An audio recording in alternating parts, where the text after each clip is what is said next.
ప్రతి ఒక్కటి ఇండస్ట్రియలిస్టులే అక్కడ ఎక్కువ మంది వర్కర్లు కూడా అలా చేస్తారు. పనులు కూడా అసలు బయటికి ఎక్కడ పని వెళ్ళడానికి ఎవడు ఇష్టపడ్డావు? అది వాళ్ళ కేపబిలిటీ. మరి మనం ఎందుకు ఆలోచించలేం మన దగ్గర? మన దగ్గర ఈ రాజకీయ రంకులు ఇవన్నీ ఉండబట్టే మాట్లాడేది అన్నీ కూడా. ఇప్పుడు మీరు ఎన్టీఆర్ ట్రస్ట్ కూడా పెట్టబడిన కారణం అదేనా? ఇక్కడ ఉండే పిల్లలు చదువుకుంటే బాగుపడిపోతారు. హైదరాబాద్లో ఎవరికి కావాలి?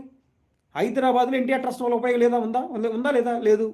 ఆంధ్రప్రదేశ్లో మీరు ముఖ్యమంత్రి, ఆంధ్రప్రదేశ్ రాష్ట్రానికి మీ అబ్బాయి ఎడ్యుకేషన్ మినిస్టర్, మామూలు మినిస్టర్ కాదు, ఎడ్యుకేషన్ మినిస్టర్. మరి అలాంటి ఎడ్యుకేషన్ మీరు ఇక్కడ ఉండి ఇక్కడ పిల్లలకి అందరికి సర్వీస్ చేయాలి కదా.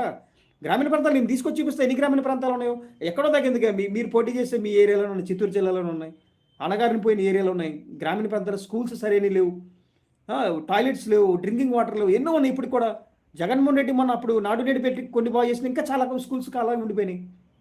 మరి వాటికి డెవలప్ చేస్తే కదా అవి కదా ఇంటర్నేషనల్ స్కూల్. మీరు అలాంటి వాటిని స్పాన్సర్ చేయండి, మీరు చేయండి. మీరు తీసుకొచ్చి ఎక్కడ పెట్టండి స్కూల్స్. నారాయణ ఐటీ వాళ్ళు సంబంధించుకునేందుకు మీరు ఫ్రీ సర్వీస్